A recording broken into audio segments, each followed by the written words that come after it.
Support WrestleTalk! Give us a subscribe. Hello and welcome to WrestleRamble. This is Luke Owen. I'm Oli Davis, and today we're going to be reviewing this week's episodes of Raw and Smackdown, including a pretty big title change, The Shield reuniting, and a Money in the Bank cash-in, and deciding which of the two shows was better. If you want to go straight to any of those discussions, click the timestamps in the video description below, or stay right here where we're going to ramble for a bit. We're going to tell you to subscribe to the podcast version of this show on iTunes, where you get some exclusive ramble. It's only on the podcast form. I think a few people have got in touch and gone, hey, how much do I have to pay for these bits?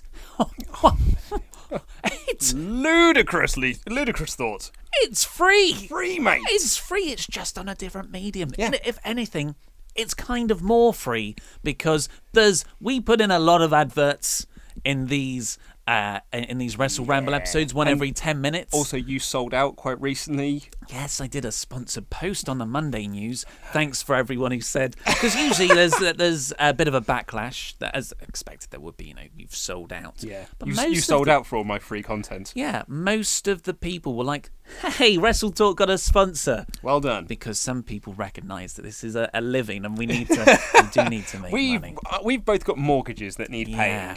Yeah, so thanks for that. That was another way of saying subscribe to the podcast. It's free. As recommended by my lady partner, who's not a fan of wrestling, but she loved the story that you told on Monday's episode. When I had a disagreement with an 8-year-old child about wrestling. Yes, she thought it was hilarious, and she doesn't. I had to kind of give a bit of context. I mean, she knows who Roman Reigns is. So I was like, just remember he gets booed a lot. Does she like him? Yes, she thinks he's quite dreamy. He is dreamy. He's got the sweaty hair. Yep, yeah. What more do you want in a man? Her first wrestling experience was watching WrestleMania with me and John, who you met at the weekend, like the best man at my wedding. New Groom Order. Groom World Order. Whichever one it was, yeah. Someone said Groom's Day, but I think that seems a bit like dark and apocalyptic. New World Groom. But anyway, so she was there to watch WrestleMania. I can't remember which year it was, but it was the one where Undertaker's streak ended, when Lesnar beat him. So it was 31. 31? I want to say 31. Yeah. It didn't happen the same night as Bryan, did it? Yes, it did. Oh, so it was WrestleMania 30. It was 30. Yeah. Okay, so anyway, WrestleMania 30 was her first wrestling, because it had the wicked opening as well with Rock, Austin, and Hogan. Yeah. So brand new, coming to wrestling, had no idea what was going for the first half an hour of the show. Because neither did Hulk Hogan.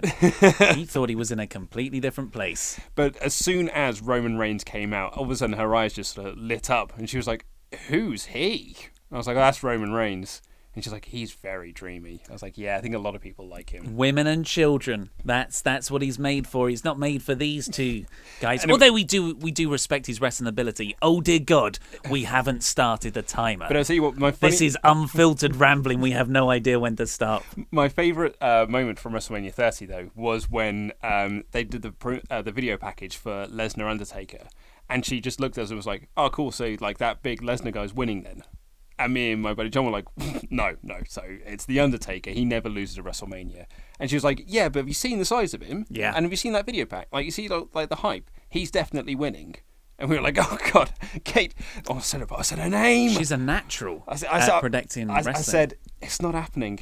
You just don't understand. You just don't understand the world of professional wrestling. Did you mansplain wrestling to your lady partner? We were a bit drunk by this point. We were actually very drunk. And the misogynist within you came out. It just came out with it. Yeah, I was drunk. I was drunk, man. Drunk tweeting. But I just sort of like, I was like, you'll see. The Undertaker will win. And then when Lesnar won, she just looked at us like, "See, I told you he'd win. It was quite obvious he was going to win."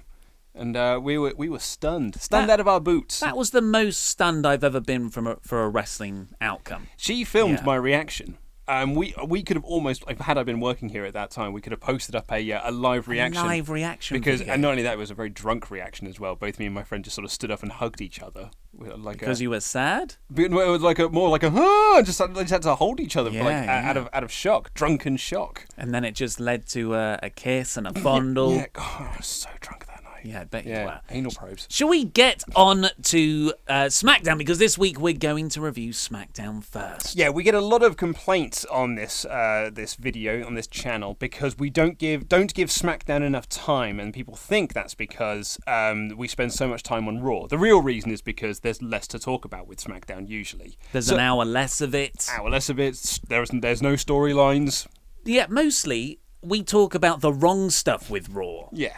And that takes up a long time. Hopefully that this is a way to address. Maybe it is a timing thing though. Maybe we just spunk all our energy on Raw, and we're tired when it comes to SmackDown. Whatever. But anyway, so yeah, let's talk about SmackDown. It's a SmackDown review, Michael. I love it. We got us a flying Uso. So, like we just said last week, we said we'll do SmackDown first. Now, on last week's episode, there was another thing. We had a bit of a heated disagreement about a guy's shirt in the crowd. Yes. He had a Roman Sucks t-shirt right in the front row of the crowd for Raw. The next night, same guy, same red cap, had a John Cena Sucks t-shirt. And I was like, I don't care if it's a smarky opinion. That guy was passionate, and I want to see people invested in wrestling. That makes me happy. I thought it was a bit lame. Oh. Oh, mate, what's this? Cheer the heels. For people on an audio medium, I have just unzipped my hoodie for a poorly crafted, self-made t-shirt that reads Cheer the Heels, Support WrestleTalk. Do you know what's so funny as well? When we sat down to record this, I suddenly thought to myself, I was like, oh, Ollie's wearing a hoodie. He doesn't often wear a hoodie in the studio. It was warm. I regretted that. It was quite sweaty. It's like when we went... So when me and my lady partner got engaged in December, we got back from our holiday in Thailand, and we went, almost like the first weekend we were back, we went to our friend's house for a fake Christmas party. And we wanted to announce to our friends there that we got engaged with this big news. But we had to wait till everyone was there. And there were a few people who were very late to arriving. So my lady partner didn't want to be reveal that she was wearing a ring. So she had to wear almost like a big jumper and pull it over her hands a little bit to show that she wasn't wearing an engagement ring. And it was very hot in that house. And she was desperate to take that jumper off. So when everyone arrived, she was like, "Oh God, thank God I could take this off now." It wasn't because she wanted to announce her love. She was just ready to take it off. Yeah. So if you want to buy this, you can't. It's just for me. I was about to say, have you opened up a pro wrestling tee store without telling me? Well, I should have done, shouldn't I? That would have been a nice way to have debuted the store. Yeah. But I figured, I'm just going to test out the quality of different shirt makers first. This is not one I'll be going back to. Another bit in my fact-finding process, I need an actual designer. It's not enough to write in a little web portal. I was going to say, words. Was this a Photoshop thing? No. It had a portal online, and you wrote, and you could do different things to the text. There was some hideous... And you did nothing with it? I made that go. This took a while. Oh, yeah? I made this right after you left last Wednesday, because I had a bit of time in the studio, and I kind of forgot about it. And it arrived yesterday, and I was like, oh yeah, I did that for a little cheap payoff. Spent 20 quid on a joke that will pop 2 people. But at least it's not all in vain. But anyway, let's talk about SmackDown. Yeah, so SmackDown started off with Tom Phillips going crazy about the biggest main event ever in the history of anywhere ever. So SmackDown Live used to be called the Land of Opportunity. I've decided to rechristen it the Land of Hyperbole, because that's all we get now. Each and every week, it's the biggest this, it's the best that, it's the most anticipated whatever. As soon as they said it's the biggest main event, I was like, didn't we just have one of those? If you keep saying this is the biggest, this is the best, this is the whatever, that phrase starts to lose all meaning, especially when you just use it for just any old random match. So Jinder Mahal versus John Cena is not the biggest match in SmackDown history. It's a big match. Big match. So you should say, we have a massive main event for you tonight. Absolutely. That works just as well, because it rings so hollow when you say it's the biggest one of the biggest main events in history. He didn't even say one of, he said the biggest. Did he? Because JBL then started going I've been here since the first episode of 1999 and I've never seen a main event as big as this. I go a bit Yosemite Sam sometimes when I do JBL. Yeah, you do. It's just... They do it so often, and it's been a problem with WWE commentary for ages.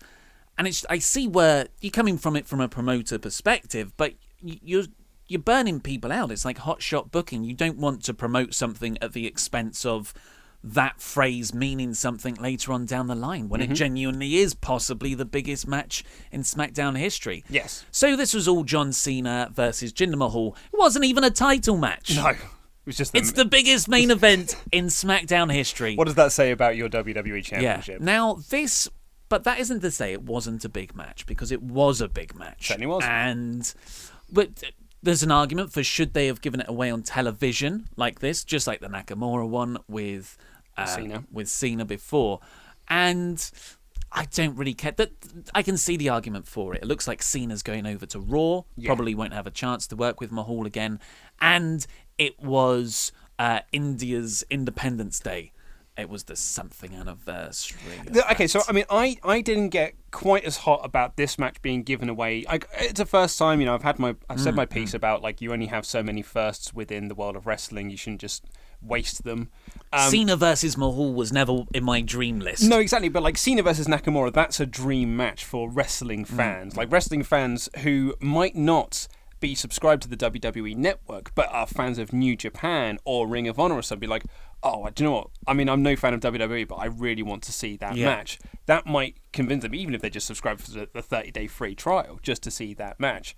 Whereas, like, I think there's not really anyone who was like, oh, do you know what? I can't wait to see Cena versus Jinder. Like, that's a dream match of mine. Don't think that's ever the case. It could have been if handled not a dream match, but it could have been it could have been a built up to match. Could have been a big 4 pay-per-view semi-main event. And that's the other thing as well. When you keep saying like it's the biggest main event in SmackDown history, it was no build to it. Yeah, like you can't call something the biggest main event if there's been no hype or build. So all that out of the way, we'll talk more about it later on, because it turns out the match meant very little in the grander scheme of things. This segment, Mahal came out to open SmackDown, had a big, nice I keep on saying Independence Day. There was Independence Day. Yeah. I used that in the review. Very good. And he had dancers, and there was a lady singing India's national anthem. The Singh brothers were like doing some little crazy jive, weren't they? moves. Oh, they were loving it. Yes. And I was like, when Jinder first won the belt and he had that really awesome celebration, and a lot of people who wanted to boo him were actually like, fair play, this is quite fun and colourful, actually. I'm going to start cheering and boogieing along. Not this crowd. No, US do not like India independence. Rhode Island. So this was Rhode Island, yeah. A hot crowd. And 2 good crowds Very this week. great Boston, crowds this week. Off the back of Toronto last week. Yeah. A good run of hot crowds. It's really weird as well, because like interest in the product is clearly down, but the crowds that are showing up to these events, actually, I'd say for the last month or so, have been red hot. Well, they're quite hot cities, though, aren't they? I wonder if they book those. I would say that Providence, Rhode Island, is like a traditional hotbed. Yeah, I guess so. But Boston is, yeah. Boston would be Toronto's. I don't know if they planned those ahead of big pay-per-views to have an actual hot city. Well, I guess you would have saved Toronto for this week. I don't know. Anyway, great crowd. So, yeah, and they were very anti-India, and... I don't know, I'm not sure they were anti-India. They were booing the heel. They were definitely cheering maybe they weren't anti-India, but they were definitely pro-USA. Yes, they were, There was a USA chance. I read a review on Cage Side Seats, who do tend to be a bit social agenda pushing in their reviews of wrestling, and... Their view of this was... Oli Davis shoots on Cage Side Seats. I know. Well, I like Cage Side Seats, but I don't necessarily agree with the reviews. That's the beauty of opinion. I don't have to hate someone to disagree with their stuff. What a novel concept. And they said, after recent events in Charlestown, was it, on Saturday? Charlottesville. It's not a good idea to have such a obvious xenophobic angle. Mm-hmm. I thought I disagree with that. I thought they tread the line very well here between Jinder being a hero in India and the way Jinder was saying. It's like you disrespect me, but the reason we're disrespecting him is because he cheats, not because of his ethnicity. Mm-hmm. That's the way it's meant to come across, and that's why people boo him. And I kept on thinking, how would I perceive this if this was Wade Barrett? And Wade Barrett got this mega push. And I'd be like, I don't care how he wins. I want Wade Barrett to keep kicking ass because he's English. What would his celebration look like, though? Oh my God! We don't have. He'll get knighted. Oh, no, they would do it so. It would be It so. would be brilliant. It was so hokey. He'd get a butler with white gloves. No, He'd the have last thing this country needs is more like stereotypes like that. Like, India are very proud of Bollywood, as well they should be. It is a huge like cultural thing. Like it's expanded far beyond the regions of their massive country. It's now a worldwide phenomenon. Fair play to them. That's awesome. Over here, it's just like what I don't want is just like someone come out dressed like the Queen and butlers and like black cabs, phone boxes. There are no phone boxes in the UK anymore. We don't have red phone boxes. We have the internet. There are a few. They're around as monuments. I was going to say, they seem like landmarks. I don't know. I mean, maybe Wade Barrett isn't the guy to do that with because he's... you could present him in a better way. But just imagine an English champion and you really play up the old classic, the Brits are the villains in movies. Yeah. And it's you really play on that. So he's got a base in a volcano. Yeah, base in a volcano. Yeah. Give him an eye patch. From what I have read, maybe America doesn't necessarily like a history of a class system, so you play that up, just like we used to own. There's so much easy, cheap heat you could get. So basically doing it just for being English. Yeah, I'm English, therefore I'm better than you. But I wouldn't have a problem with that at all. No. And I thought, okay, so if I don't have a problem with that, and they're doing that with an Indian person, it's fine. So I thought the celebration was really fun. I thought it was really great. I thought it was good. And I thought it was a good way. I don't think they should really play down the. I don't know, do they? Because I think they are trying to tap into the racism side of it, which I don't overly agree with. I'd rather them boo him just because I cheat to win. But I'm very proud of my heritage. But when it does come across sometimes, it's just like we're now booing. Yeah. But like the crowd are just booing Indian culture, and that's when it comes. That's where the blurred lines are a little bit. Yeah. It's people. Maybe some people were booing it for the wrong reasons, but I think you could definitely boo that segment for the right reasons. Yeah. Because he's a heel who cheats and he's saying things that aren't true. And of course, to further this, the big baby face who's challenging him is also not American or Caucasian. He's Shinsuke Nakamura. He is very much Japanese. Yeah, he came out. He only probably said about 20 words. I think that was about 17 words too many. So someone actually tweeted both of us this morning saying, like, why are Nakamura's promos so weird? And I actually like Nakamura's promos because it separates him from everyone else.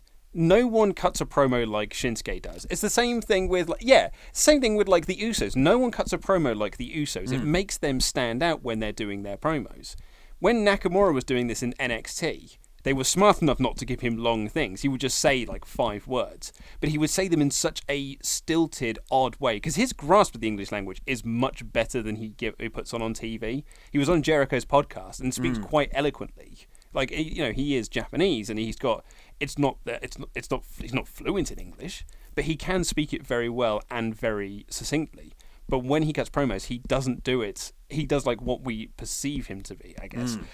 And I kind of like that. I like it. I think it makes him stand out. It's when they give him naff dialogue during the Dolph Ziggler feud. That's what does it in. I mean, you can use managers for baby faces. He'll be so much better packaged with a manager. Like a big fight, someone who's promoting big fights around Shinsuke Nakamura, not like someone who tries to weasel out of stuff or is slimy like Paul Heyman.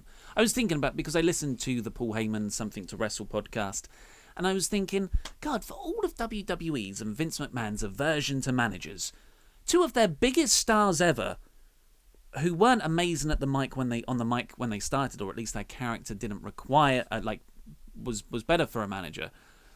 The Undertaker and Brock Lesnar. They were so big. Why do you go against it so much now? With the Undertaker, it was meant to be. It was a character piece for him. He very rarely spoke, and they had someone speak for him. But I don't know why they hate managers. It's the same way like they hate tag teams. But I think managers are great in wrestling. Yeah. The Heenan family is one of the most memorable things in wrestling because of Bobby Heenan, because he was so good. I think they're missing a trick. Yeah. So that was the opening segment, and Tom Phillips said a few more times, biggest main event of all time. This was our only build to their SummerSlam match.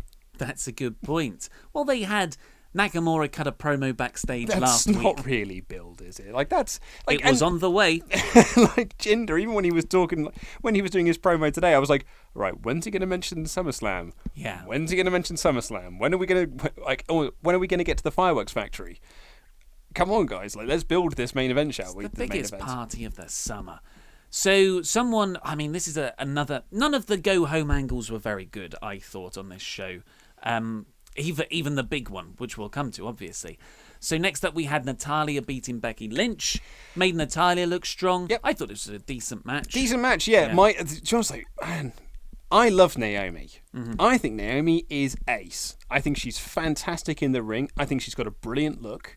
I think she has got a gimmick that makes her stand out from every other female wrestler on the roster. Mm-hmm. I love her entrance. She is awful when it comes to improvising on commentary.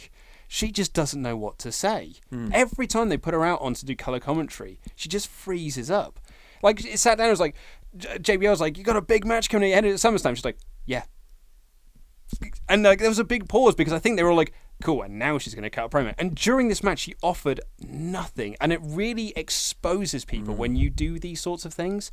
So I felt really bad for Naomi because she looks great as champion, but as soon as you put her into these improvisational bits, she freezes up. What do you make of the Glow Championship belt? Because some people have, nobody liked the spinning belt, made it look like a gimmick. I liked the US one when he first did it.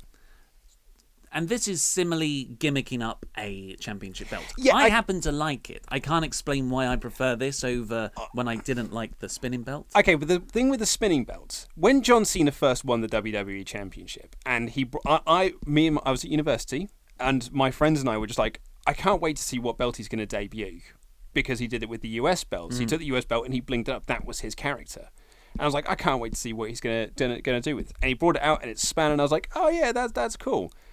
Problem is then when other people win it. Yes. And that's when it starts to look goofy. And you're like, why are these... It would be like when Stone Cold had his Smoking Skull belt, which I wasn't overly keen on, but he had the Smoking Skull belt, and if The Rock won it and then just carried on defending it against someone else, no, you go back to the proper world title. And I felt that's what they should have done when... when Naomi loses the Women's Championship... I'd imagine they'll just take all the Glow stuff off of it, unless they just want to use it for heel heat to begin with, and then I'd use it as an angle to tearing it off. That sweet, sweet toy tie-in money, though. You cannot get around that. It was a very toy-rific title, the spinning and the glowing. Yep. Yes, and then Carmella came out and was like, it doesn't matter who wins, Natalya or Naomi, because I got the Money in the Bank briefcase. Not as guaranteed as it sounds, Carmella, as we will find out later on. Few more teases for the biggest main event ever. Then Rusev took on Chad Gable. I got excited. I got excited. Because I thought it was going to be a great match. It wasn't. You keep talking. I'm going to have a sipple on my coffee. I brought my coffee up, but I didn't think we were going to drink it on air. I thought this was going to be a great match because they already had one very good encounter. It's one damn fine cup of coffee. Damn fine cup of coffee. I thought they were going to have a really good outing. Unfortunately, it didn't. It was just more of an angle to set up... I'm not going to put that there. Actually. No, I wouldn't put it there. More just to set up Randy Orton coming out and RKOing Rusev out of nowhere. It was actually a double count-out loss, and he kind of threw him over the announce table. Never heard from Chad Gable again. You and I have been talking about how great Smackdown have actually been... What they've been doing with Chad Gable is putting him over in defeat.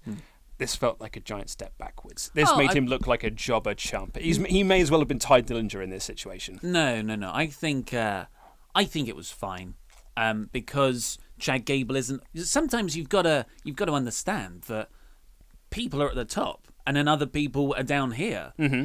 And you've got SummerSlam coming up. Chad Gable doesn't have anything on the show. Rusev does. Rusev just started beating him up. Chad Gable had a bit of offense at the start. He looked good, but then Rusev just started hammering him into the steps and stuff. Dude, I agree with you. Yeah. Don't put Chad Gable in that position then. put someone in who you don't have plans for. But you have jobbers for a reason. You put jobbers in these positions for reasons, because they're jobbers.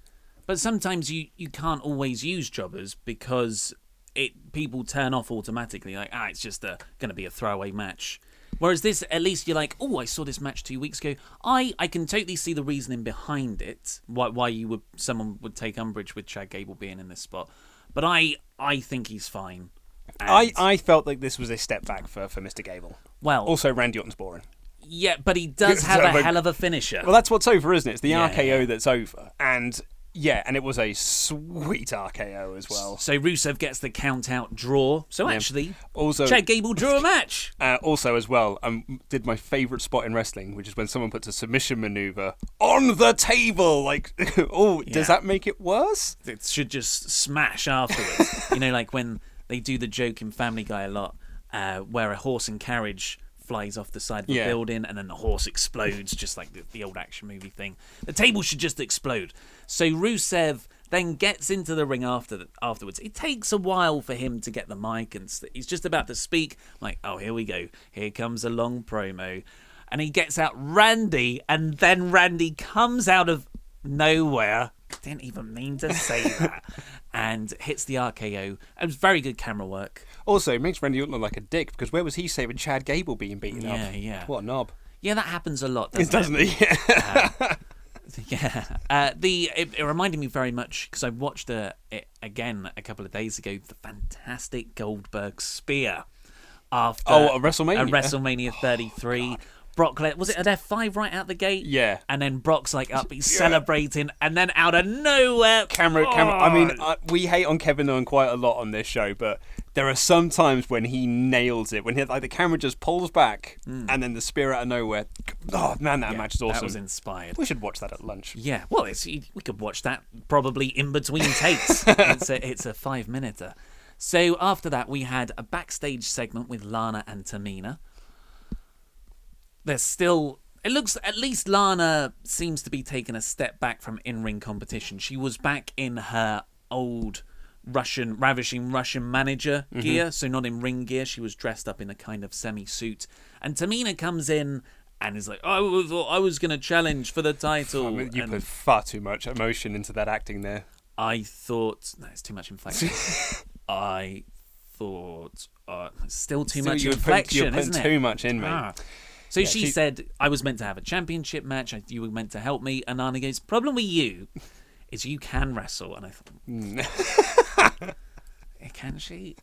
But you're not, you're not glamorous, and no one cares about it. People just walk past you, which is I thought was quite a nice line. That's a nice dynamic. Unfortunately, I mean, Lana, they're definitely putting her back in the right place, which is as a manager, and hopefully she can work on her in-ring stuff. What I would say, though, is like we never been given a storyline reason why she's not managing Rusev anymore. Yeah. Like, they've never mentioned it in any promos or on commentary. Like, it's grand. I think it's going to be good that she's a manager again, and she'll probably be a very good manager for Tamina, even though Tamina's not that great.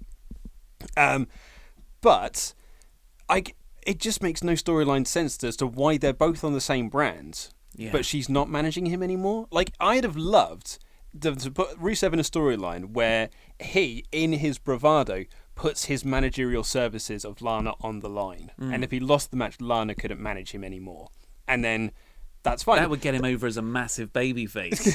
And then that would have given some impetus for Lana to become a wrestler. That would have given a storyline reason for her to become a wrestler, and then a storyline reason for her again to become a manager, but not for Rusev. There are so many ways you could have done this much better. You could have I would just have kept them together. You could have had Lana say, I want to try wrestling, and Rusev's like, you can't wrestle, you're a manager. Or you could have had humorous backstage skits of her training. Rusev training her.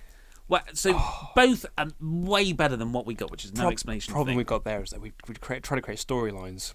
And yes. SmackDown seems to be quite averse to having storylines. Or just keep Lana with Rusev and have her bring on a new female competitor. I was just trying to, as you were talking, I was trying to think who that could be, because it would need to be a monster. You couldn't pair like an Emma with her or something, or a Summer Rae. Tamina, hasn't got it. Nia Jax is doing pretty well, I think, by herself.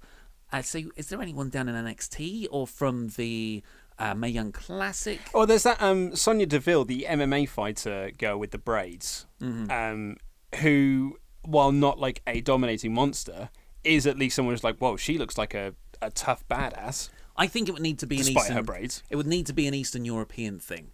I think Viper, who's a British wrestler, she's large. She could pass as Eastern European, and she could be, just don't let her speak, or she could just do an accent. Everyone else is. I was going to say, you want to do Glow. Yeah. Just have like this Eastern European block. They could be called the Eastern Bloc. Anyway, I digress. That's the thing that's happening. Next up, we had AJ Styles coming out to apologise to Shane McMahon. Yeah, I'm sorry, Shane McMahon. Remember last week when we reviewed the segment they had last time when AJ kicked Shane, and we were like, oh, brilliant, they're finally creating a storyline into this where now Shane can't really trust either guy. There might be a bit of a three-way altercation. Who is Shane going to try and screw one of them out of it? And then the first lines within this promo are just like, I know the kick was an accident, so it's fine, we're cool. Yeah. And I was like, oh, okay, so there is no storyline going into this then. There's no reason for Shane to be ref. Shane can't look bad. Well, there is a reason, which Shane laid out, and that is, well, if you get physical with me, that's why no other ref can do this. That's why McMahon Man is in there. Right. If you get physical, I'm going to get physical back, and I'm going to put you in your place. Here's the thing. They've not been getting physical with the refs. The refs have been rubbish. The refs have been rubbish, and they've been hit by them because they've been out of position, but they've not been getting physical with them. It's not like they've been beating up refs on purpose. Just the refs have been in the way. Every time they've done it, it's been an accident. That would actually be a pretty good storyline. Refs keep getting injured in these matches between them because the rivalry is so intense. And the referees then say, I'm not doing this anymore. I'm not refereeing that match. And Shane has to step in. That's so much a better. much better way of doing it. I mean, like...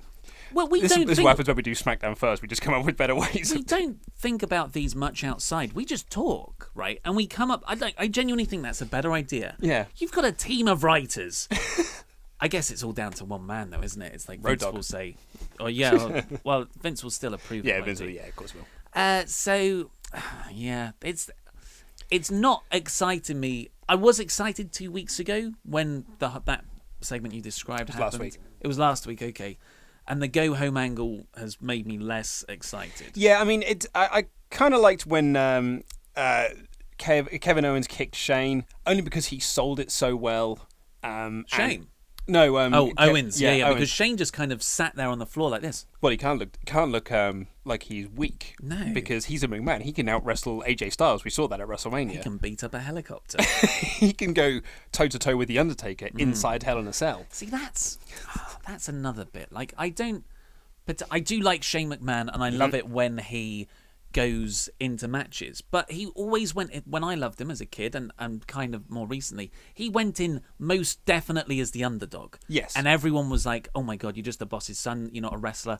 But now he's like, he's pretty in shape, he talks about his MMA background, and now he's going toe-to-toe with the wrestlers like, yeah, I'm not scared of you, come on. Yeah, why aren't you on the roster? Yeah, it does lessen the impact of the other wrestlers. Yeah. So, I'm not a big fan of it. I think at the very least, I thought that Kevin Owens' selling of him accidentally kicking Shane in the face was very good because Kevin Owens he's the polar opposite of Tamina. He can act. Yeah, he's very good at emoting stuff. And I loved it because his whole thing in this show was like, I'm going to come out and I'm going to make AJ look worse and I'm going to suck up to the referee and make myself look better. And all he did was kick the referee in the face and just essentially just like, my plan backfired. Yeah. Oh, it was so great. It's I don't care about this match anymore, as I just said. But what I do care about, just from an interest perspective, I'm intrigued, is how this match plays into what seems to be next, and that's Kevin Owens versus Shane McMahon. Yeah.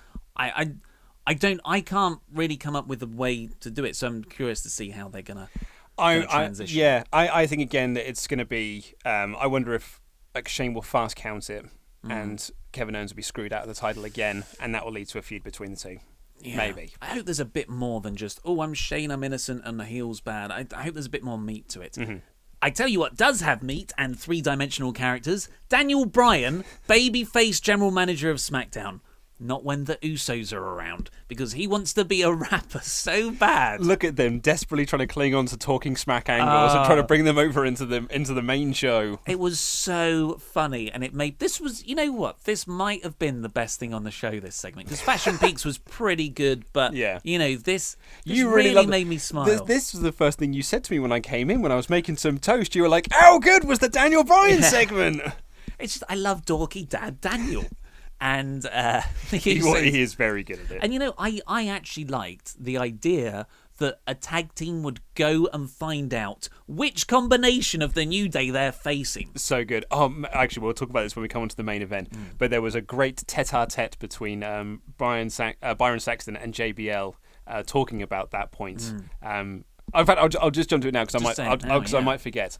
So Byron brought up quite correctly that the Usos made a genius play by finding out who these two are. And he said no tag team has ever found out who the lineup is going to be going into their match. And JBL, trying to be Corey Graves, thinking that he can shut down or thinking that he's picking on David Otunga again or whatever, just said to me, oh yeah, Byron, like how many Freebird tag teams have there been? Thinking that what Byron said was, it's the first time any tag team has ever gone out and found any lineup. And like that sort of thing should happen all the time. And then Tom Phillips goes, no, what he was saying was that with the New Day. And then JBL was like, still stupid. There was a good Booker T moment like that on Raw. We'll come on to that in the Raw bit. If only we had some form of like a buzzer to press where every time JBL said something incorrect.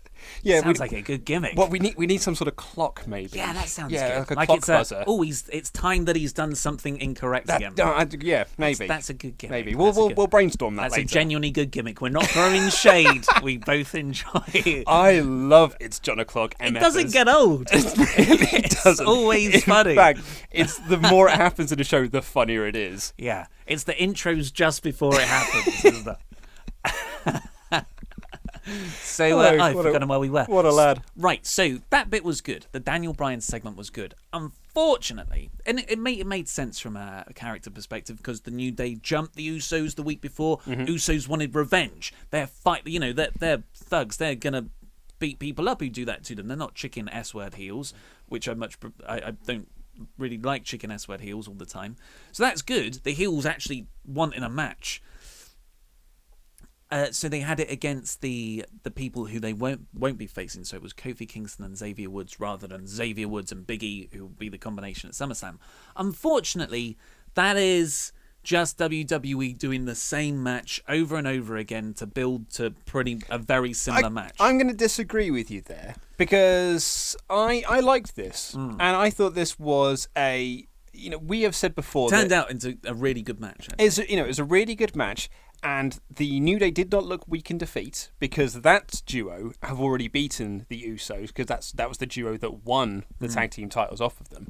So you could call it 50-50 booking. It is 50-50 booking. But at the same time, to build up into their match at SummerSlam, the Usos now going in like, we've already beaten them. And all we've got to do is just beat them again at SummerSlam and we get our tag titles back. I didn't actually have an issue with this, although I did think that the angle last week was much better. Yeah.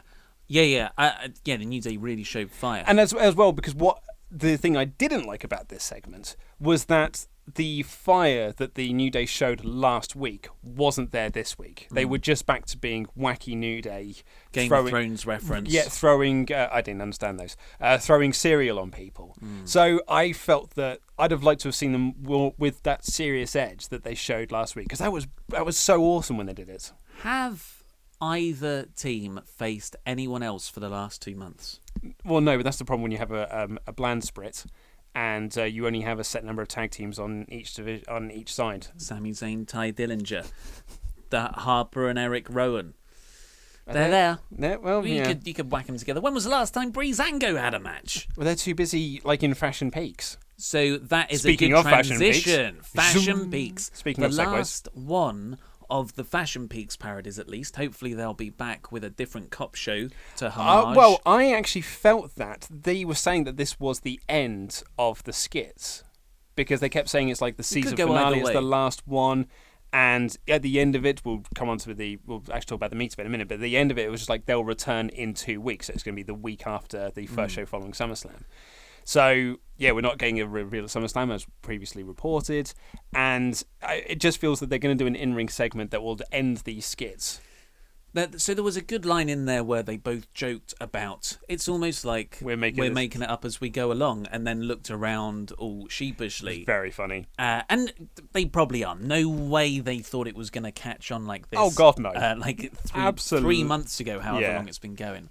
But I do hope they found something to retroactively fit in there that's a good payoff, and it's not just something limp. And yeah, I think the only way to do that is to repackage a tag team, or to bring up a sanity. Do you know what I would like to see the Fashion Police do when they come out of this and they stop doing the skits? Because let's be honest, as much as I love the skits, they can't keep doing this every week. Because eventually, the way that WWE do, they just drive things into the ground. They just keep driving it until... I'm still loving it, though. Oh, and I'm still loving it as well, but there's only so much you can keep doing this. So I'd actually like to see them go back to having matches, go back into other storylines, but every time they have a match, they come out dressed in different costumes and essentially have different personas depending on... So if you're a tag team facing them, you don't know which side of Breezango you're going to get. You may get the Fashion X-Files. You may get Fashion Peaks. You may get the original, the 50s cops, the noir stuff. And they wrestle differently when they're in those matches. And I am excited to see them in the ring again, because they're both very good wrestlers. Good, yeah. And there isn't a comedy act in WWE right now. Is there a comedy act in WWE? No, none in like actual in-ring comedy wrestling. I'm talking Santino. And people turn their nose up at that stuff. But I love comedy. Funny don't make money. But it can. Funny does really nicely change up a 3-hour show. Yeah. And God, I love comedy wrestling. Colt Cabana's terrific at it. Project Ego in the UK, I used to just love their stuff. Marty Scurll. Back, not so much now with the villain stuff, although there are elements, but... If you watch the UK Championship specials that they did, not the tournaments, the other tapings that they did, I can't remember where they taped them now, in Norwich. Yeah. Taped them in Norwich. There was a comedy tag team match on there that was, it was wonderful. It was so good. And like most of the house show stuff, you have comedy stuff on because it's more fun for the live crowd. But I love comedy wrestling. There's when it's done right, it's really, really good. It's not going to get many people through the door, but it's nice to freshen up stuff on the card, change things up. It's not just all WWE style wrestling over and over again. So yes, a few good jokes in here. The Ascension didn't want the pie because it's got gluten in. Yep, they're gluten-free. There was the fantastic anal probe reference again at the start from Fandango. It was a mental probe. I should have said that. It was a mental probe. And just, the line that made me laugh the most was when there was the space rock. I found it in my back pocket. Yeah. So that was that was a fine Fashion Peaks. Nowhere near one of the best ones, but still very, very enjoyable. Still very good. I'm just sad that we're not getting the reveal at SummerSlam. I thought we'd get it there, and I think it's a good time to do it as well. It's a long show, though. It is a long show, but you need some things to break it up. Yeah, here we go. The main event, the biggest one in the history of SmackDown. I've never seen a match bigger than this ever in my life. John Cena versus Jinder Mahal in a non-title match. I was kind of enjoying this as it started. The Singh brothers were immediately on Cena every time the ref's back was turned. It was like, that was a good bit of heel heat. And then eventually on the third time, as usually these things work in threes, the referee saw them go to the back. Jinder Mahal, for all the flack we give him, because he shouldn't. I still believe he shouldn't be in that position. The man has great facials. Yes, he can sell the hell out of some acting. Weirdly, it doesn't come through in his voice because he's just like this most of the time. But the expressions he gives is amazing. So when they were thrown out, that was great. Then Cena hit an AA. Jinder kicked out. Of course, everyone does, so it wasn't that special. Because Tom Phillips was like, he kicked out of the AA. I was like, mate, everyone does. Yeah, it's a John Cena match. So to get round that, Cena then lifted Mahal up to the second rope. I thought they were going to reverse it somehow, but Cena hit that. Super AA. So effectively... Because you have to pin your champion clean 2 weeks in a row. Yeah, so effectively, because let's do the whole thing because it all plays in. Cena has Jinder beat. Yes. There's no way Jinder's going to kick out of this now. So as soon as the Singh brothers are sent out, he's lost, which is what happened the week before against Randy Orton. Without the Singh brothers, missed thing. Jinder can't win. Yeah, and Baron Corbin runs down and breaks up the 3 count. Well, actually, how close was that 3 count on the first AA? Good timing. That was a good kick out. But Baron Corbin runs in, breaks up the 3 count. So John Cena does win because he was hit. So Jinder pins twice, clean in the middle of the ring, leading into his big match at SummerSlam. Good job on getting your champion over there. So I guess, let's finish off. Baron Corbin then looks at the scene he's created. John Cena's lying down, Jinder's lying down. Jinder's just been hit by 2 AAs, one off the second rope. I'm going to cash in. Yeah. And I was like, yeah, okay, I agree with this decision. That's a good idea. I was going to say, because when he walked away, my first thought was, you're an idiot. Yeah. And it's, however it happened afterwards, that was most definitely exciting. It was unexpected. Everyone's been saying he's going to cash in at SummerSlam. Crowd pop big. It was, I was genuinely like, I snapped out of my stupor. And he cashes in, and he looks to the side, and John Cena's just standing there on the apron. Doesn't do anything. Before he even looked, Baron, the camera showed Baron checking. He kept looking, yeah. I was wondering whether it was a character thing of him watching where Cena is, or whether he was waiting for Cena to jump in and do it. It could have been either, but I thought it was more the latter. To tell, and waiting for Cena to get in his position, yeah. Baron hits John, turns round, Jinder rolls up. Well, he doesn't turn around. He gets a distraction roll-up. It's the most powerful move in WWE. Yeah.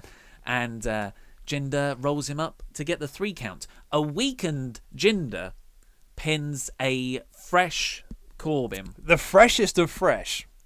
By a roll-up. No grabbing of the rope, which I would have preferred. No hooking of the tights, which I would have preferred.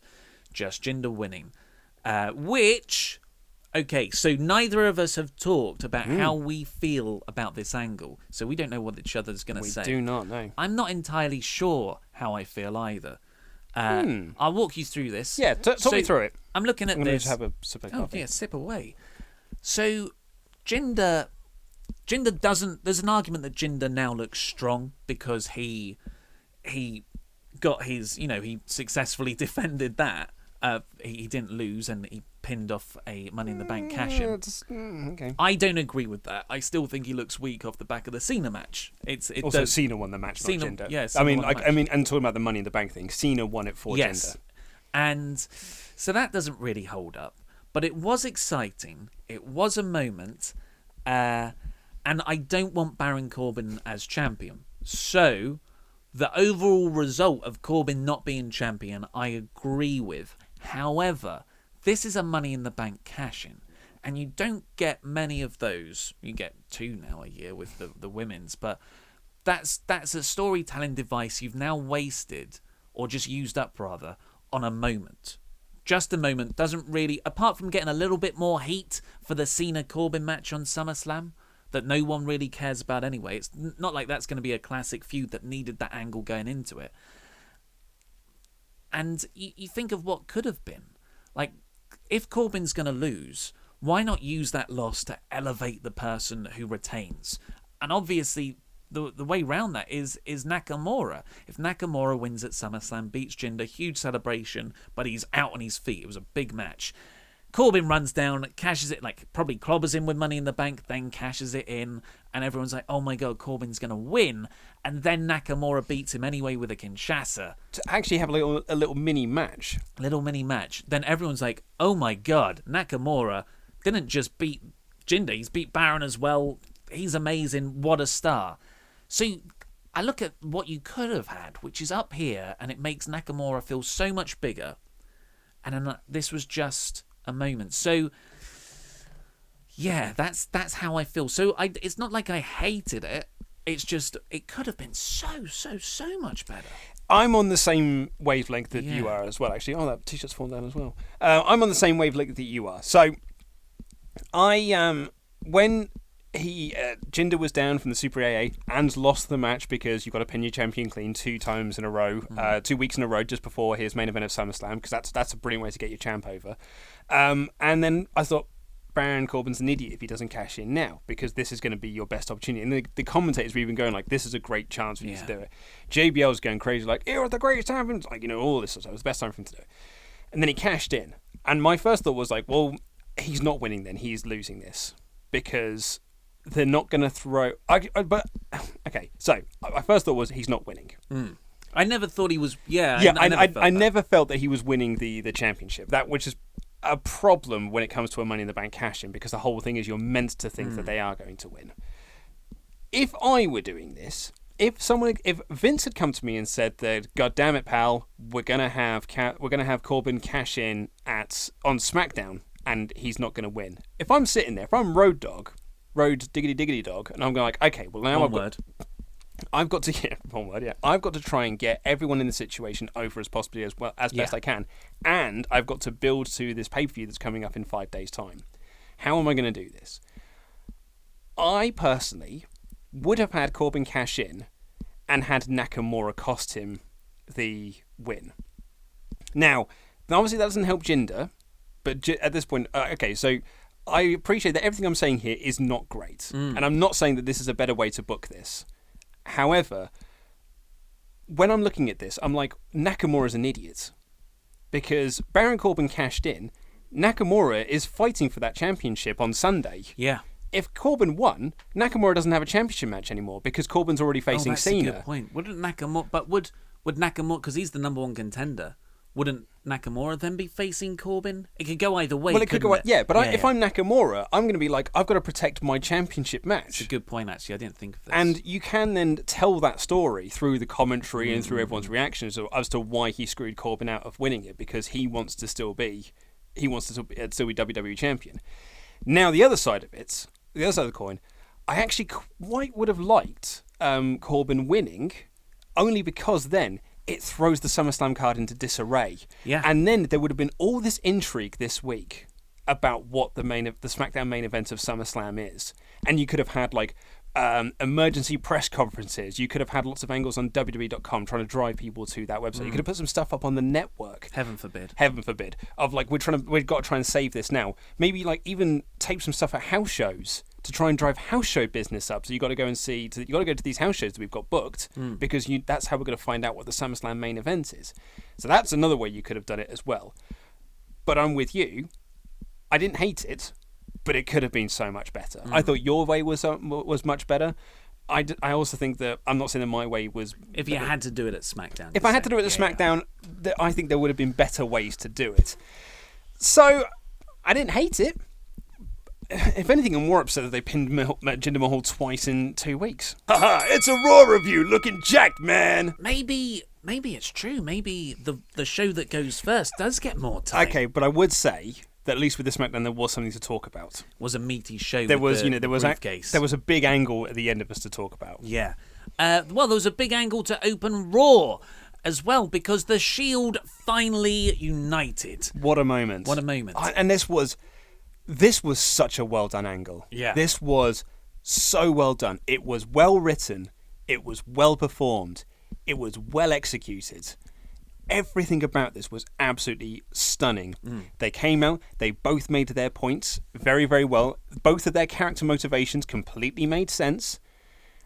And then when they got into that fight, I was like, this is getting even better. It's like two brothers. I really felt that. Especially when they started fighting, I was like, this storyline's getting even better now.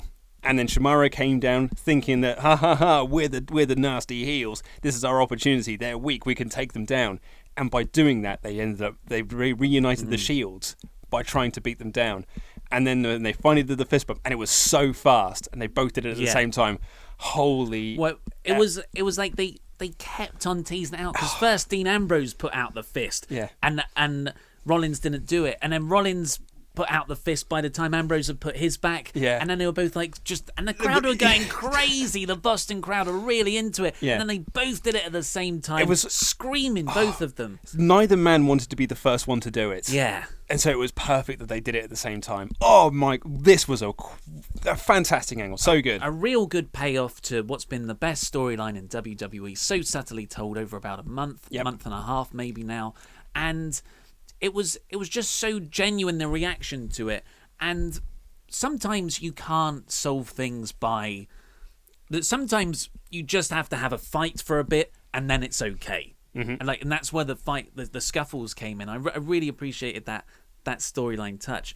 Someone tweeted me and said, "What do you think of backwards booking? You always that should have been saved for SummerSlam. Like that's the SummerSlam moment." I'm thinking, no, that's your go home angle. Yeah, that's why I agree. Because they're now united. That's how they get the match against Shimaro for the tag titles, and sometimes you want to go into the pay-per-view not with... You don't want to save the big angle for the pay-per-view. You want the match for the pay-per-view. That angle is there to set up the match. Yeah. So I thought it was completely fine and very well done. I think them doing the fist bump creates more intrigue for their match than had they not done it. Yeah. And I think you're right. Sometimes there are moments, and those moments can be saved and sometimes should be saved for big events. However, I felt that moment needed to be told for the storyline to make sense going into SummerSlam. Yeah, because then Kurt Angle came out and he said, "You two are getting a title shot against Shimaro." While the crowd are chanting, "You suck." Yeah. I could barely hear Kurt Angle. I know. The crowd was so hot. They were so desperate to chant "You suck." Yeah. But, guys, when the music stops, you should stop as well. I don't care if a crowd wants to be passionate. I'm not going to stop them because just think of Corpus Christi. Okay, but no, it's fine. But I felt that because, they're very tightly timed on how to get these sorts of things done. So Kurt Angle starts making this announcement while the crowd are chanting "You suck," more or less missing the announcement. We didn't get that giant pop because they're too busy doing the "You suck" chant. Yeah. Well, it's not like you've got a lack of time. You've got 3 hours and this was right at the start of the show. They could have, maybe someone screaming, "Cut to commercial!" Exactly, yeah. God damn it, get out there. So we went straight from this really hot opening, and it was genuinely really, really hot, straight into hometown girl Sasha Banks versus Nia Jax for the number one contendership for Alexa Bliss's title at SummerSlam. Of course, Bayley was meant to have this spot, but she's been injured, and... Oh, you think it's a conspiracy? No, still part of me thinks it'll work. And, Banks, you think she's going to turn up on... Maybe it's just hope against hope. Maybe, I don't want to heel Bayley. But yes, that Sasha Banks and Nia Jax had a very good match. And I thought, you know what? All of Nia Jax's really good matches have come from Sasha Banks. And Bayley. Well, yeah, because you weren't a fan of their NXT match they had at TakeOver London, which I thought was great. And I thought, maybe Sasha Banks is... Because she took a lot here. There was the wicked spot on the outside. Oh, yes. Where Jax just swung Banks into the side of the barricade. And I think Corey Graves had a great line, that should be at Fenway Park, the Boston Red Sox ground, with that sort of swing. And it was just... The finish was spectacular. Really, really good. So Banks had Jax in the Banks statement, and Nia Jax gets to the ropes, but Banks pulls her back, and then Nia Jax powers out, but Jax does this around the world body spin and gets her back down into the submission, and then Jax taps, makes Nia look strong for holding on so long, and Sasha Banks looks even better because she overcame the beast. Well, remember that match at the end of the Gauntlet match? Yes. That was really good too. Yeah, I enjoyed the hell out of this match. You had a hometown girl winning. Alexa Bliss was kind of forgotten at the side. She was on the lifeguard chair. Kind of weird. Bit weird, Throne. Was it a throne? Is that what they said? That's what they described it as. Oh, God. That was not throne-like. King Barrett would not be seen sat on that. Kind of, what's MODOK from Marvel? It kind of looked like his floating chair. I thought they were doing some sort of tie-in promotion for the Baywatch movie. I was expecting Michael Cole to be like, "Oh, hey guys, Baywatch is out on Blu-ray and DVD today." I guess The Rock's in it, yeah. Any thoughts on this match? Just that it was very good? Very good match. Very, very good match. I really like Sasha Banks. I'm not actually as down on Nia Jax as a lot of people are. I feel like a lot of people down on her because she's not a typical women's wrestler, but I like that. I actually think that's a good thing within the women's division. I think people are down on her because sometimes she's really bad at wrestling. Not all the time, but when she's bad, she's pretty bad and she hurts people. And I feel that sometimes a lot of people are down on her simply because she's part of the family, and that's why she has a job in the WWE. Oh, I've never heard that. Oh, I've had a lot of people say that, yeah. And actually, in all credit to them, that is true. the rule of thumb is that if you are part of the family, it's likely you're going to get into the company. You're referring to the Anoa'i family. That's right, yes. I just said that because I know how to pronounce it. Yeah, which is obviously, as Peter Maivia, the Rock, Rikishi, the Usos, Roman Reigns, they're all part of this big extended family. So, yeah, the story is that Samoa Joe was never picked up by WWE because he wasn't part of the family. Vince looked at him and said he's just an out-of-shape Samoan. And then when someone says, like, what about Umaga? And they were like, he was also an out-of-shape Samoan, according to Vince McMahon, but he was part of the family, so he's allowed in. Yeah, it's a different body build. But so my main takeaway from this match really though is the and this again comes down to like WWE's obsession with branding of like giving someone a catchphrase or something that's attached to them and then just repeating it over and over again. And the catchphrase and the branding they've given Nia Jax is she's the most dominant female in WWE. She's won nothing, loses loads, and has tapped out multiple occasions. She's dominated nothing. Like, she's not dominant in the slightest. Asuka down in NXT, undefeated, or is champion, longest reign of any champion in WWE. It's just absolutely an unstoppable monster. She's dominant. Nia Jax isn't dominant in anything. So again, it's that hyperbole of just saying these words because they sound cool, but they lose all meaning because it's not true. Yeah. Yeah, it is a real problem in the verbiage of WWE.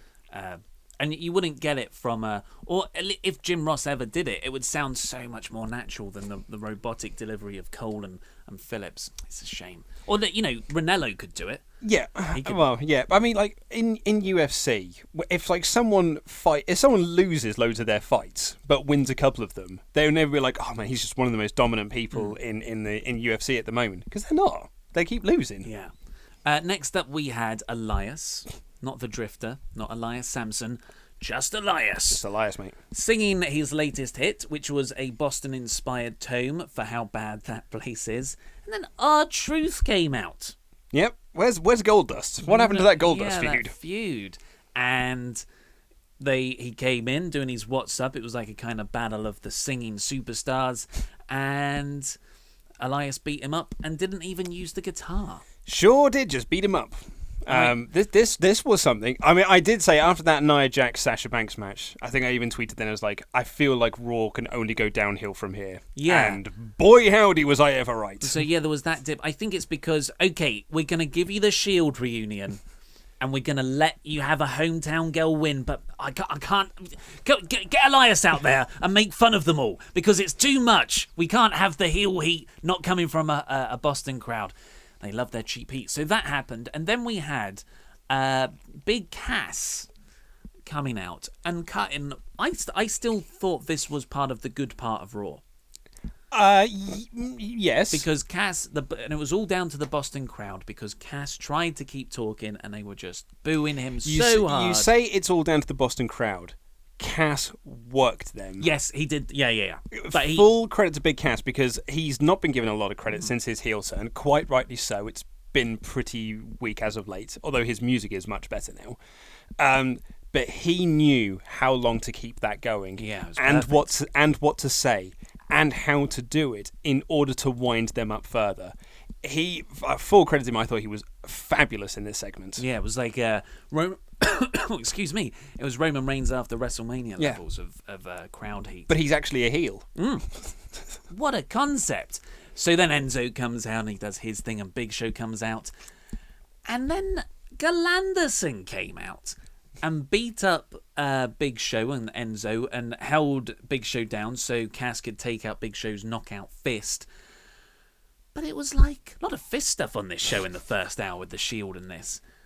And I appreciate it when wrestlers appear in other feuds. Like, oh, you're not just feuding with this person, so you only appear in those storylines. You don't come out. Like, where's Roman Reigns in the whole Shield thing? Yeah.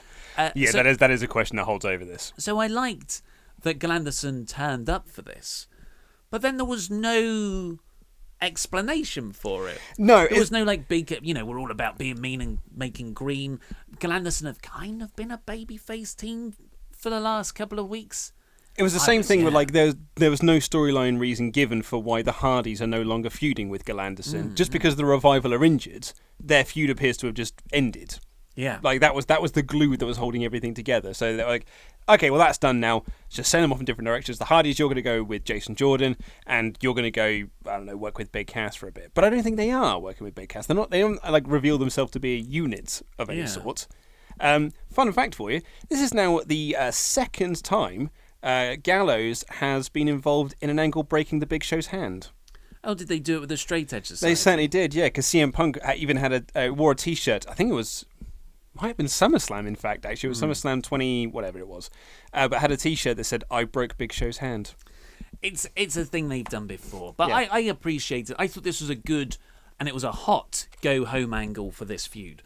For what's been a very repetitive build so far. Hasn't it just, every week's been the same. Big Cass, Big Show. Big Show kind of stands tall. So I like this as a go-home angle. The other thing I had to point out as well, I actually thought that Big Cass did better on the mic this week than Enzo did.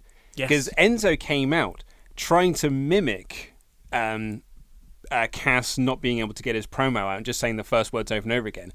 But the crowd did not pick up what he was doing. Yeah.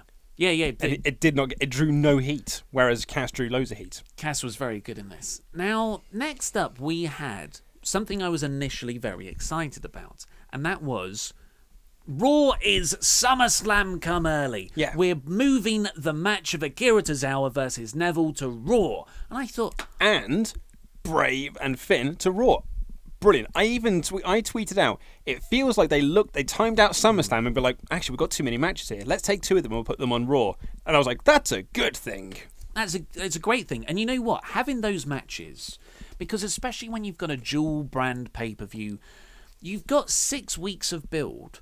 There's no way each show can pay off all of those storylines on your big show.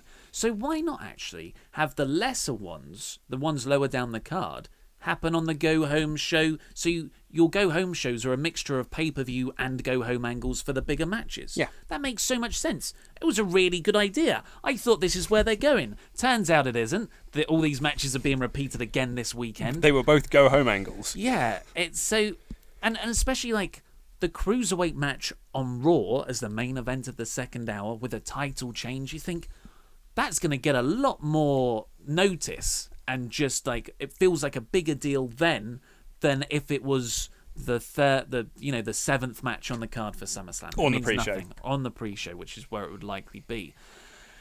So yeah, Akira Tozawa and Neville had a pretty damn fine match, and Neville missed the red arrow, and Tozawa hit his senton and pinned Neville for the win. That is the very unceremonious end to one of the best title reigns in the last couple of years in terms of on the main elevating a division. On the main roster at the very least, yeah. Yeah.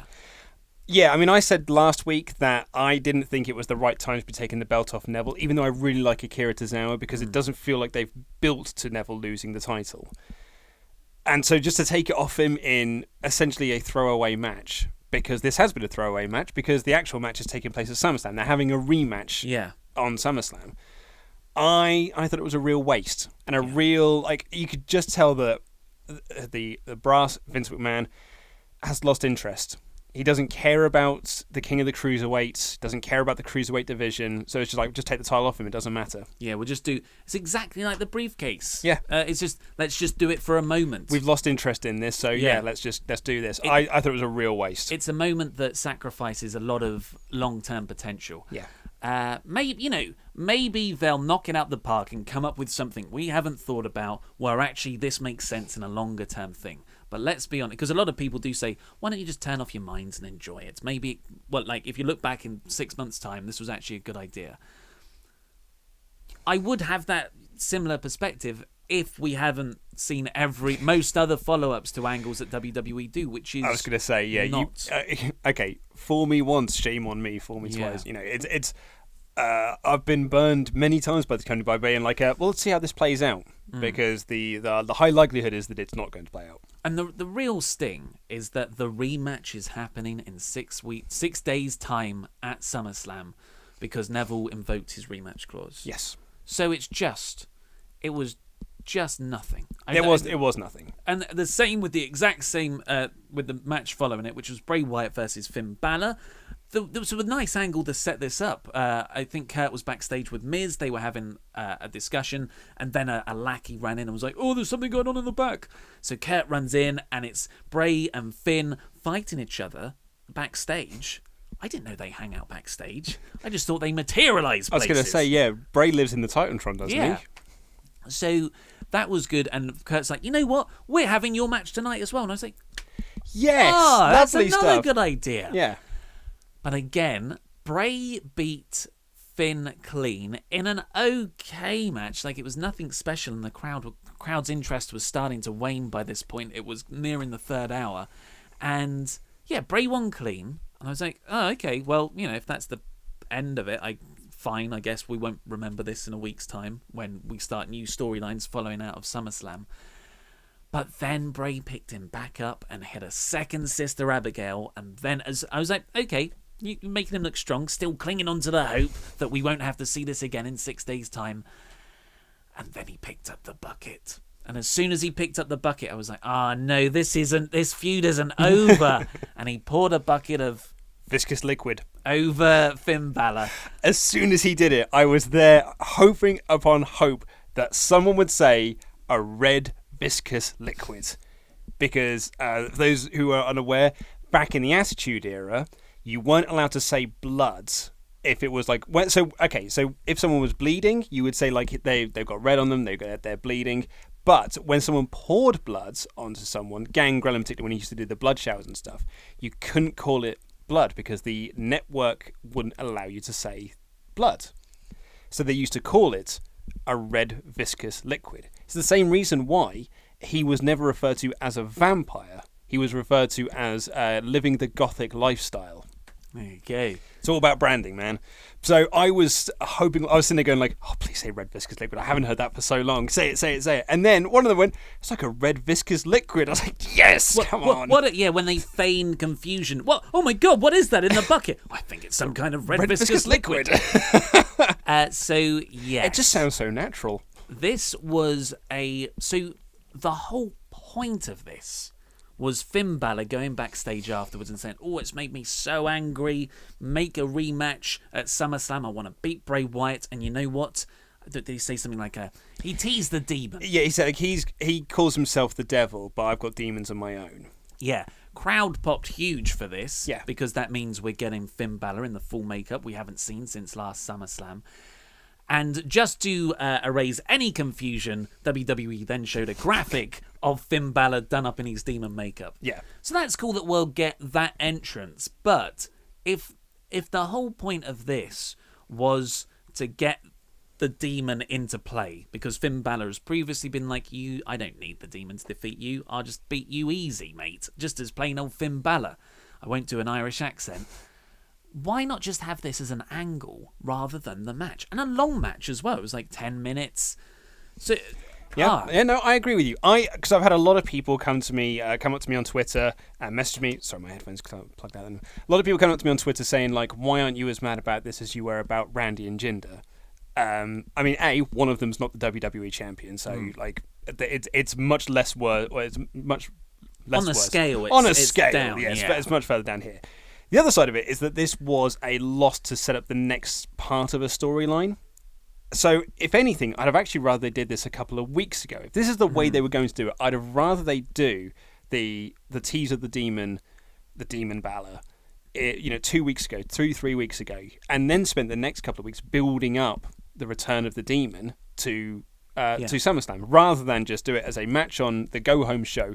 Tease, not only that, but announce it as like, we're taking the match off SummerSlam. It's SummerSlam come early, and then do this. Why not have that loss to set up the match? Or were you going to finish? Just do it as an angle. Yeah, or like to have the best of both worlds. 4 weeks ago, at the start of the feud, Bray Wyatt, Finn Balor have a match, big time match, haven't fought each other before, I think, yada yada yada, on Raw, and the match never ends because Bray Wyatt hits him with a chair or something, or doesn't even get disqualified, but Balor's down, And Bray then gets the bucket out, pours the liquid over him. All the referees are like, what the hell are you doing? That's gross, man. And they call off the match then. So it's like a sort of finish. And then Finn is so disgusted, you just see him in little skits afterwards where he's like in a room and he's just painting something. That's all you need. Like for the next couple of weeks, that means we're saved from these who can appear best promos. Look, I'm on a Titantron now thing. Who can say the most wizardry things? Because that a lot of people back, a year ago, Finn Balor versus Bray Wyatt. God, that will be a match. And then the way they've built it has really made me anti-interested. It's been a really boring feud. Yeah. But and the other thing aside of it as well, I think that is ridiculous, is that Bray pouring red viscous liquid on people has never been an MO. So why is he doing it now? It's such a Vince Russo way of writing. I praise the writing of Raw a lot, but I felt that this was pretty bad. A classic Russo. I'm going to do this because it's a way for me to do the storyline, even though it doesn't make sense. There was it was during the Joe Angle, the first time that they had their feud in TNA. Angle won the first match. Joe won the return match. Angle then came out the week later. Angle essentially wanted a third match. And at the start of that show, Joe turned up to the arena with a girlfriend. We've never seen this girlfriend before. We've never heard of this girlfriend before. She's never been made reference to. And at the end of the show, Kurt Angle drags this girlfriend up on stage and puts her in the ankle lock. And Joe's like, oh my God, yeah, I'll give you the match, Whereas everyone's watching going like, well, who is she? Why should we care? Why does Joe care? Why does Angle want to hurt her? It makes no sense to throw in it. And then guess what? That girlfriend's never made reference to ever again. It's things like that. It's doing something for the sake of doing it in a story. It's a MacGuffin. And it's a surprise MacGuffin, and it's not a very good one. Next up, speaking of not a very good one, Mickie James beat Emma. Mickie James is still employed. Yeah, that's the thing. She looked very pretty backstage. I thought. So she looks amazing. Yeah, she looks amazing. And yeah, the crowd were completely dead. Are you surprised? No.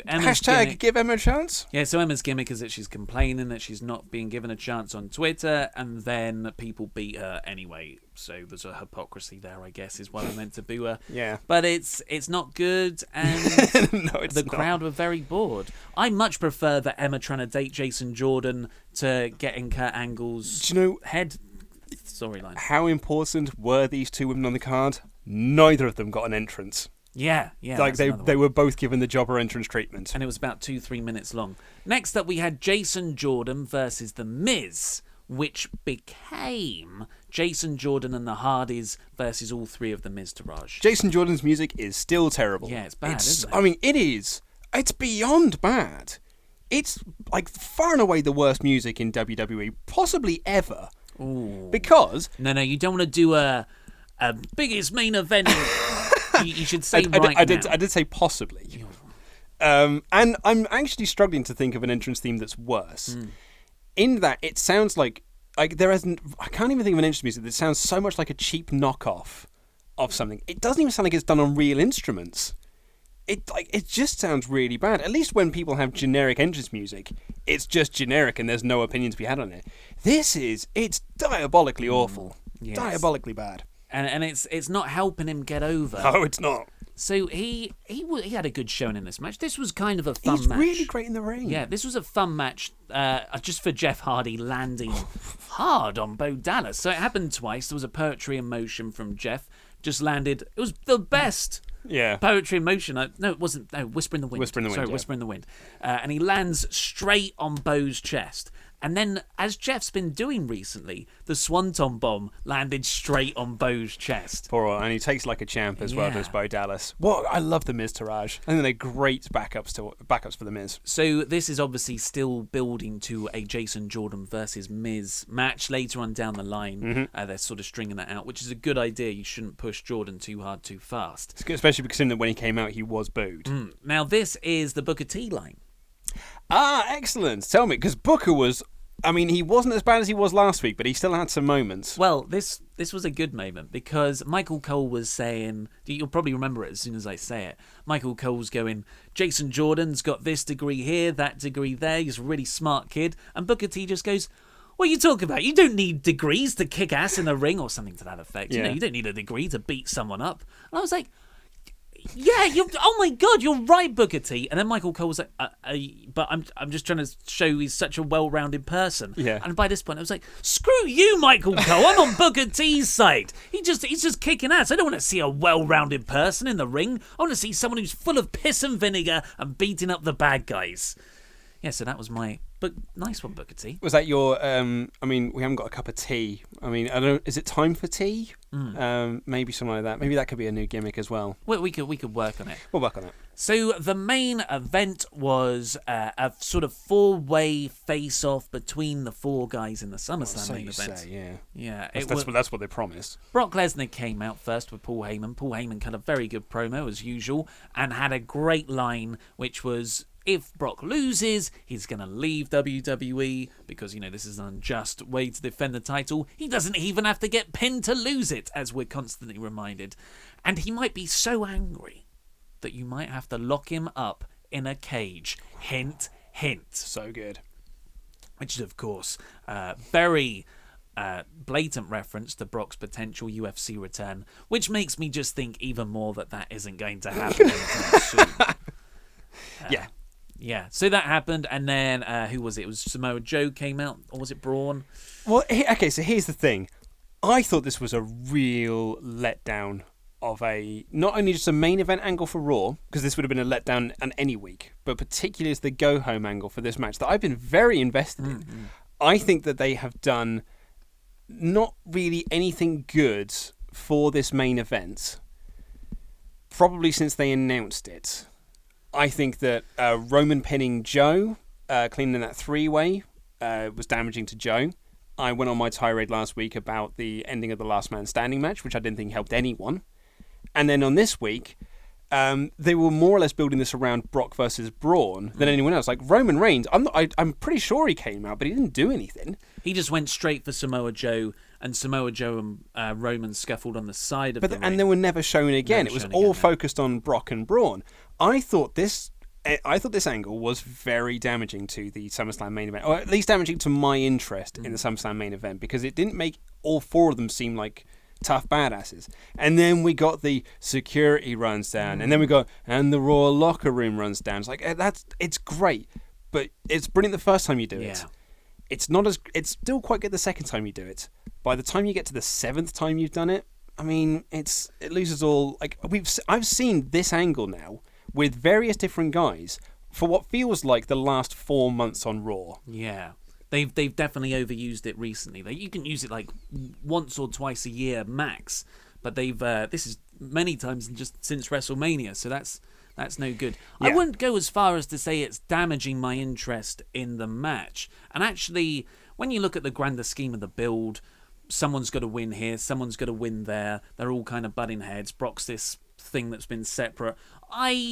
Looking back on it, I like the way it's been built. I didn't go against some of the decisions as much as you did. But this didn't... It just did nothing more for me. It didn't make me less interested. This is the go-home angle. This should be the hottest part to make me pay money for the pay-per-view match. But it just kept me at this level. To me, it mostly looked like they're building Brock versus Braun for a later pay-per-view. Mm-hmm. Possibly Survivor Series.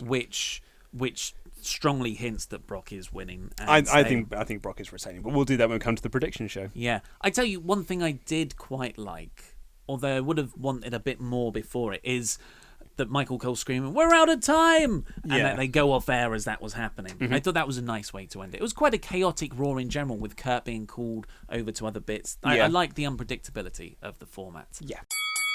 But who was better? You can vote in the poll above my head right now, whether you preferred Raw or SmackDown. Do you want to go first?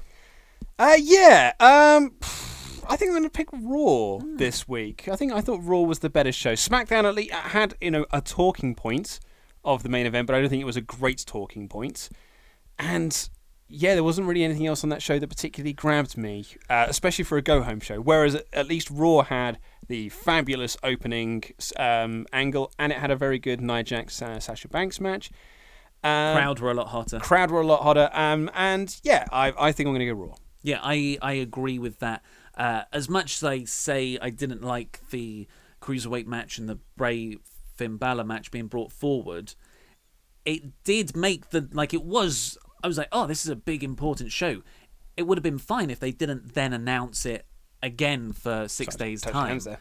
So I did enjoy Raw a lot. Yeah. It just it fills me with dread when I realise I've got to do these matches again in 6 days' We time have got for a night full of matches. And we've got 2.5 hour NXT. But that's going to be fine. That's going to fly. No, by. I know. Okay, but I'm just saying that we've got a big week of wrestling ahead of us because we've got the NXT on the Saturday, got SummerSlam, 6-hour SummerSlam on the Sunday, 3 hours of Raw on the Monday, and then 2 hours of Smackdown on the Tuesday. And that's not even talking about 205 Live and NXT and all that sort of stuff. And the Mae Young Classic. When does that start? It goes up straight after SummerSlam, I believe. Does it? Oh, I hate the fact that they're doing it as a binge watch thing. That's not the way to do it, guys. Oh, that's going to be so... oh, man, what are we going to do? I have no idea. I'd probably just read a lot of results and then watch it I after the But I fact. want to watch it. Oh, God damn it, WWE. Well, that's all we've got time for today. Speaking about how much time WWE has, we just did an hour 20 podcast. So click the videos to the left to catch up with the latest episodes of WrestleRamble or the WrestleTalk news. Press subscribe, support WrestleTalk on Patreon. This has been Luke Owen. I've been Oli Davis, and that was Rambling. Oh, yeah. Don't go. Don't go anywhere. Don't go anywhere.